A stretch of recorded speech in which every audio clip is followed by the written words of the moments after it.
She called our 20-year marriage a low-vibrational cage and left me for her charismatic life coach, a man she believed was her soulmate. She didn't just break my heart. She tried to break my spirit with classic narcissistic gaslighting, convinced I'd crumble without her. But when her enlightened new life turned into a nightmare of public humiliation, she came back, expecting me to be her safe harbor. She had no idea that in my darkest moments, my daughter and I had already discovered the shocking truth about her guru. She thought she was coming back to the weak man she abandoned. She was about to meet the man she created. This isn't just a story about cheating and divorce. It's a deep dive into surviving narcissistic abuse, the poison of gaslighting, and the slow, painful, but ultimately empowering process of rebuilding your life. Join me on this journey of heartbreak, discovery, and a karma that was served ice cold. If you enjoyed this video or found it helpful, go ahead and give it a like. It really helps me out. And if you haven't already, hit that subscribe button so you don't miss any future videos. Thanks a bunch! The air in our Austin, Texas home, a place I'd spent 2 decades building and filling with memories, suddenly felt thin, like it couldn't hold enough oxygen. We were sitting in the living room, the one with the big bay window overlooking the greenbelt, the late afternoon sun casting long, lazy shadows across the hardwood floors.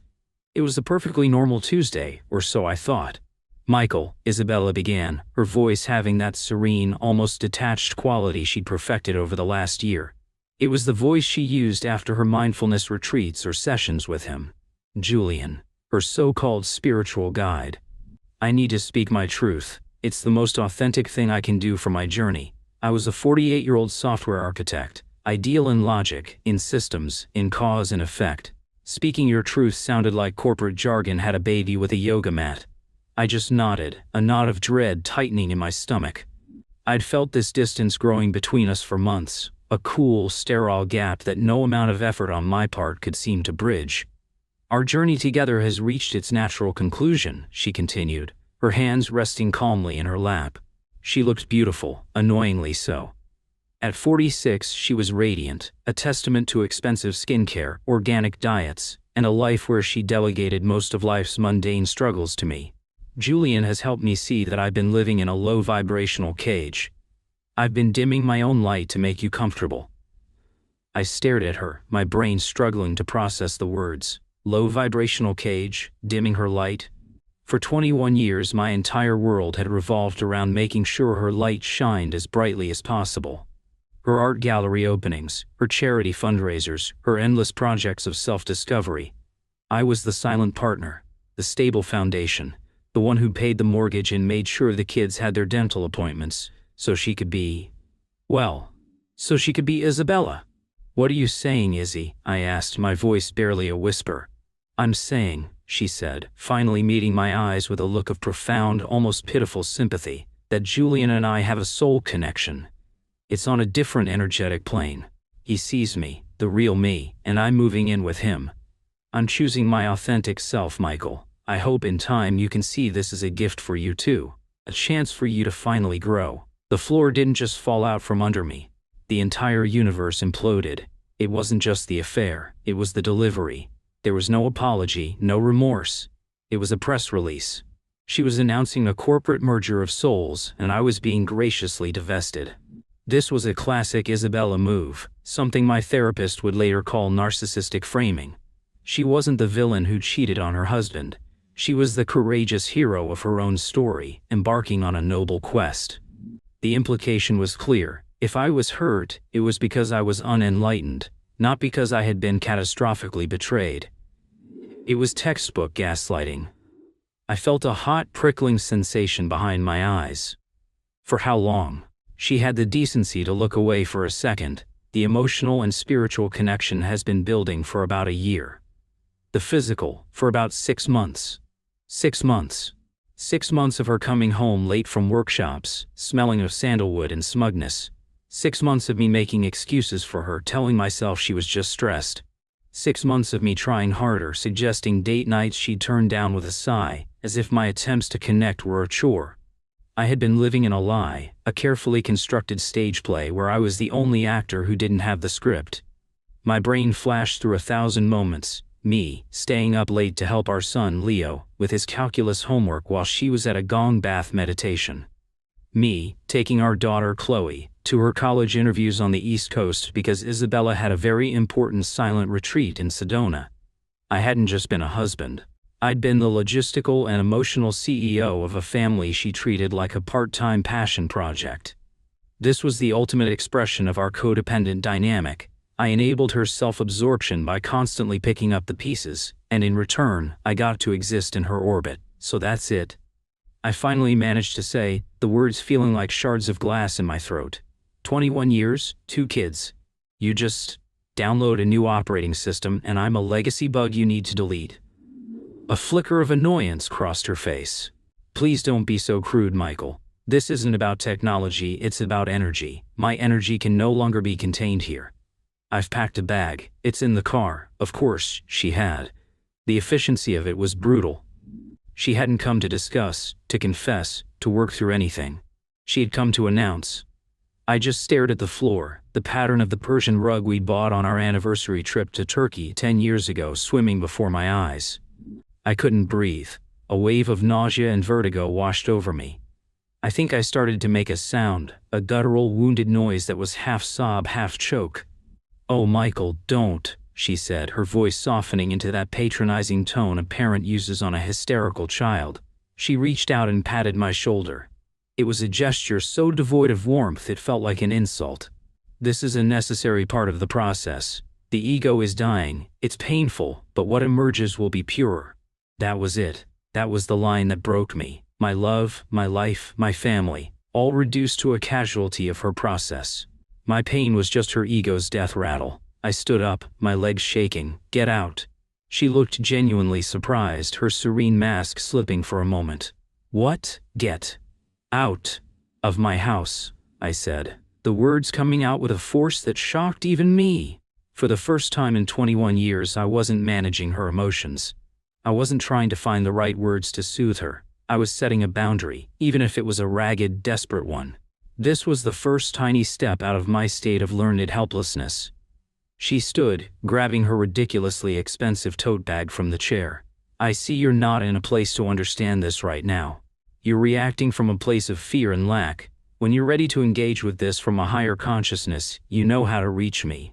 And with that, she turned and walked out the door, leaving behind a silence that was louder than any sound I had ever heard. I stood there for what felt like an eternity before my knees gave out. I collapsed onto the rug and I wept. Not quiet, dignified tears, but ugly, heaving sobs that tore through my body. I cried for the young man I was when I met her, full of hope. I cried for the family I thought I had.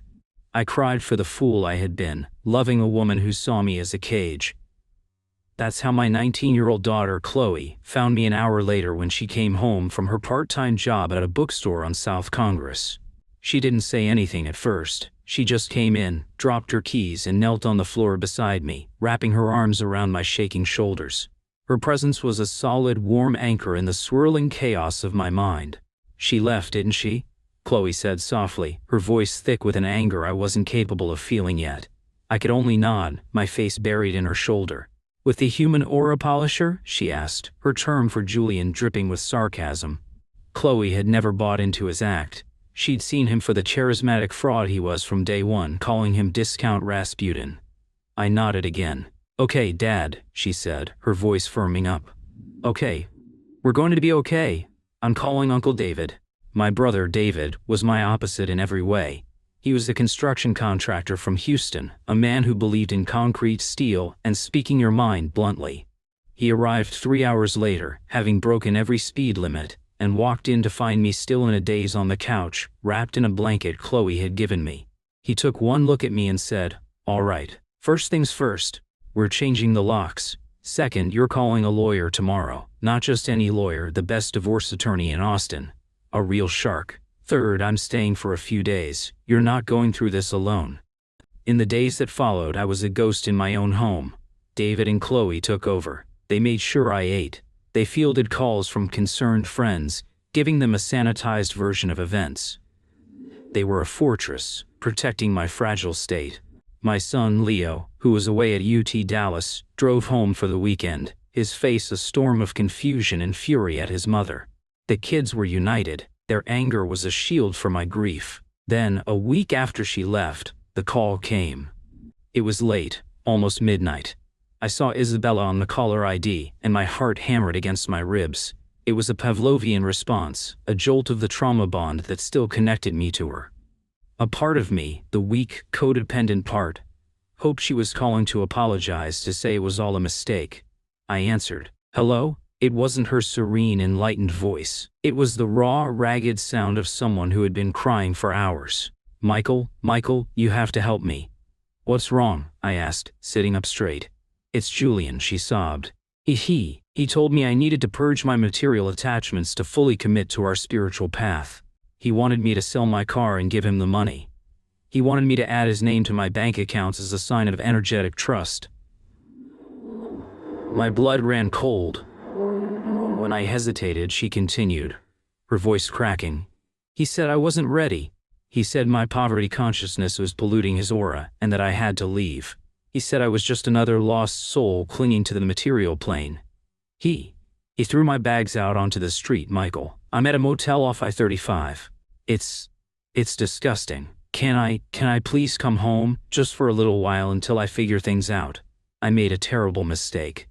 There it was, the moment of truth. The woman who had called our home a cage was now asking for the key. The man who had begged her to stay was now the gatekeeper. I could hear the desperation in her voice, and a part of me felt a cruel, sharp spike of satisfaction. But it was quickly followed by something else. Clarity. She wasn't sorry she had betrayed me. She was sorry her escape plan had failed. She wasn't running back to me. She was running from the consequences of her own choices. She saw me not as her husband, but as a safety net she had the right to deploy. I took a deep breath, the air finally feeling full and clean in my lungs. No, Isabella, I said, my voice steady and calm, in a way it hadn't been for years. You can't come home. This is not your home anymore. The silence on the other end was heavy with shock and disbelief. Then, the crying turned into something else. Rage. How can you be so cruel? She shrieked. After everything I did for you.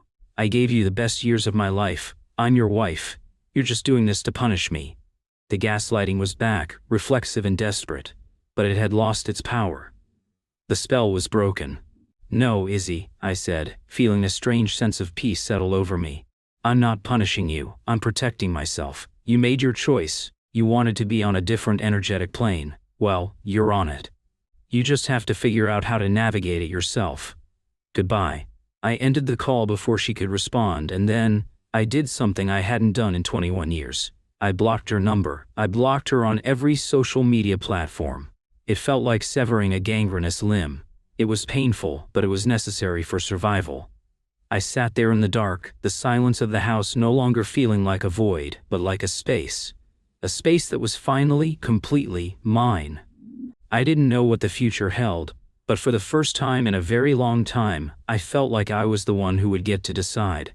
The battle was far from over, but the war for my own soul had just taken a decisive turn. And as Chloe came into the room, having overheard the call, she looked at me and gave me a small, proud smile. Good job, Dad, she whispered, and I knew she was right. The weeks following that phone call were a brutal education in emotional alchemy. My grief didn't vanish, but it began to transmute into something else, a cold, hard resolve. My brother David stayed for another week, a gruff guardian angel in a Carhartt jacket. He didn't offer platitudes, he offered action. He helped me draft a list of assets, find financial statements, and gave me the number for a lawyer he described as a woman who eats narcissists for breakfast and flosses with their lies. Her name was Anya Sharma, and she was exactly as advertised. Our first meeting took place in her sleek downtown Austin office overlooking Lady Bird Lake.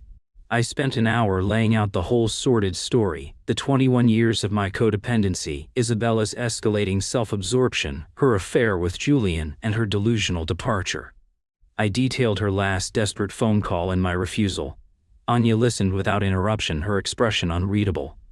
When I finished, she leaned back in her chair. Mr. Evans, she said, her voice sharp and precise. Your wife's behavior is a textbook case of narcissistic personality disorder, or at least exhibits UE strong traits. The grandiosity, the lack of empathy, the sense of entitlement, the gaslighting, it's all there. She created a narrative where she is the spiritual heroine, and you are the collateral damage. Now that her narrative has collapsed, she's defaulting to a new one. She is the victim, and you are the cruel abuser. Hearing a professional validate everything I had been feeling was like a dam breaking. It wasn't just in my head, I wasn't the crazy one. So what do? I asked. We do not react to her chaos. We build an unassailable case, Anya said. She will try to manipulate you. She will send flying monkeys, mutual friends who will tell you you're being too harsh. She will alternate between begging and threatening. Your only job is to remain a gray rock. Be as boring and unresponsive as a plain gray rock. All communication goes through me. Your emotional well-being is now your first priority. Let me handle the battlefield. I took her advice to heart. The next stage of Isabella's campaign began. She couldn't reach me directly, so she started texting my brother and even some of my older cousins, spinning tales of my cruelty. How I'd thrown her out on the street, leaving her destitute. David's response was a masterclass in brevity. A single text back to her that read, "You made your bed in another man's ashram, Isabella. Lie in it." Meanwhile, Chloe was conducting her own investigation. My daughter had inherited my logical mind but possessed a modern digital savvy I lacked. "Dad," she said one evening, sliding her laptop onto the kitchen island. "I think I found something on Julian." She had done more than just a Google search. She dug into niche online forums, wellness skeptic blogs, and private Facebook groups. She pulled up a page titled Survivors of the Julian Experience. It was a private group with over 50 members. The posts were a horrifying echo of my wife's story. Woman after woman, mostly in their 40s and 50s, all financially comfortable and emotionally vulnerable, detailed how Julian had identified their insecurities, showered them with love bombing and spiritual platitudes, isolated them from their families, and then tried to fleece them of their savings. He was a predator with a playbook. "Look at this," Chloe said, pointing to a post. "This woman from Dallas says he convinced her he was the reincarnation of a Sufi poet and that their souls were eternally bound. He got her to co-sign a lease on a luxury condo before he disappeared." Another post described how he'd convinced a woman in Santa Fe to invest $50,000 in a high-vibrational, ethically sourced crystal company that didn't exist. My stomach churned. Isabella wasn't just a fool, she was one of a herd of fools, all led by the same wolf in sheep's clothing. But as I read on, a new feeling emerged: leverage. "Chloe," I said, my mind racing. "Can you get screenshots of all of this, especially the parts detailing financial fraud? Anonymize the posters' names but capture the stories." She nodded, already understanding. "On it, Dad." The next day, I presented the file to Anya. She looked through the screenshots, a slow, predatory smile spreading across her face. "Oh, Michael," she said, looking up at me, "this is not just a smoking gun. This is a tactical nuclear weapon." She explained the legal implications. Isabella had left the marital home to cohabitate with another man, which in Texas could impact the divorce settlement. But this was more. The fact that her affair partner was a documented, serial con artist demonstrated a catastrophic lapse in judgment. Anya argued that we could now make a case that Isabella was not a suitable steward of significant marital assets, and any claim she might make for hefty spousal support, alimony, would be severely undermined. She had willingly entangled her finances and life with a criminal, jeopardizing her own stability. She wanted to live on a higher energetic plane, Anya mused. Well, she's about to experience the very real, very low-vibrational plane of legal consequences. The divorce papers were served to Isabella at the seedy motel she was still living in. The fallout was immediate. She left a string of hysterical, vitriolic voicemails on Anya's office phone, which my lawyer forwarded to me as audio files. Listening to them was an exercise in detachment. The serene, enlightened guru was gone, replaced by a shrieking, cornered animal. "He's trying to ruin me. This is his fault. If he had just been a better husband, a more exciting man, I wouldn't have had to seek fulfillment elsewhere. He is punishing me for one mistake." It was a masterclass in narcissistic rage and blame shifting. But the words were hollow now. They were just noise. The true karmic revenge wasn't something I had to orchestrate. It unfolded as a natural consequence of their own actions. One of the women in the survivors group, a former journalist, decided she'd had enough. She compiled all their stories, did some more digging, and took the entire exposé to a major Texas news outlet. The story broke online, and it was spectacular. Costin's aura whisperer, exposed as serial scammer, preyed on vulnerable women. The article featured Julian's smirking face next to tales of his emotional and financial devastation. It mentioned his real name, which wasn't Julian, but Frank Scavello from New Jersey, with a history of petty fraud charges. And then came the part that sealed Isabella's fate. The journalist, wanting to add local color, had managed to get a quote from the manager of the motel where Isabella was staying. The manager described a distraught woman who was kicked out by the guy in the article, and who kept ranting about how her rich husband in Westlake was going to pay for everything. Isabella's affair, her humiliation, her financial desperation, it was all laid bare for public consumption. To a narcissist like her, who lived and died by public perception and social status, this was a fate worse than death. Her carefully curated image of a sophisticated spiritual being was incinerated. She was now, and forever would be, just another one of Frank Scavello's marks. Our first settlement meeting was a sight to behold. Isabella sat opposite me, looking haggard and defeated. Her expensive clothes hung on her as if on a stranger. The radiant glow was gone, replaced by a pale, sallow complexion. She wouldn't look at me.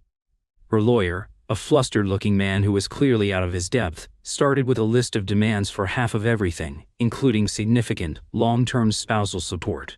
Anya let him finish. Then she calmly slid a single file across the table. It contained the news article, the screenshots from the survivors group, and a sworn affidavit from me detailing Isabella's confession and her attempt to entangle her finances with a known con man. My client is prepared to offer your client her share of her $401k and a one-time, modest buyout of her equity in the house, which he will be keeping, Anya stated coolly. There will be no spousal support. If she refuses, we are fully prepared to enter all of this into the public record during a contested divorce hearing. We can let a judge decide if a woman who willingly abandons her family for a con artist is entitled to be supported for the rest of her life by the man she betrayed. Your client's public humiliation has been significant. I imagine she wouldn't want the sordid details of her spiritual journey to become a permanent, searchable legal document. It was a checkmate. Isabella's lawyer turned pale. He whispered frantically to her. I watched her shoulders slump in defeat. She knew she had no cards left to play. She had gambled everything on a fantasy, and now she was left with nothing but the bill. They accepted the offer. The weeks after the divorce was finalized were strange. The house was quiet. Leo was back at college and Chloe was preparing to start her own semester at NAU. My brother David had long since returned to Houston. It was just me. But the silence was no longer a void. It was a canvas. I started rediscovering the man I was before I became Isabella's husband. I started hiking the Barton Creek Greenbelt again on weekend mornings. I reconnected with old friends she deemed uninteresting. I started cooking again, filling the house with the smells of garlic and roasted chicken instead of incense and condescension. I also committed to my therapy, working with a counselor to deconstruct the 2 decades of learned helplessness and codependency. I was learning how to identify my own needs and to state them without guilt. I was learning that no is a complete sentence. I was, for the first time, actively participating in my own life instead of facilitating someone else's. One afternoon, about 6 months after the divorce, a letter arrived. It was from Isabella. Her handwriting was shaky. It was a long, rambling letter, full of self-pity and blame, but threaded through it was the first, faint glimmer of what might have been an apology. She wrote that she was living in a small apartment in a less glamorous part of town, working an entry-level job at an art gallery. She wrote that she was in therapy and was beginning to understand her patterns. She asked if one day we could talk. I read the letter, and for the first time I felt a flicker of something close to pity. But it was the distant pity one feels for a stranger's misfortune. The trauma bond was well and truly severed. The man she had written the letter to no longer existed. I folded the letter, walked to the shredder in my home office and fed it through. I didn't need her apology to heal. My healing was my own responsibility, and it was well underway. My revenge was never about destroying her, it was about rebuilding myself. Her destruction was simply a byproduct of her own choices. My victory was the peace I felt as I watched the sunset from my bay window, in my house, in my life, which was finally, wonderfully my own. And I knew, with a certainty that filled my entire being, that the best was yet to come.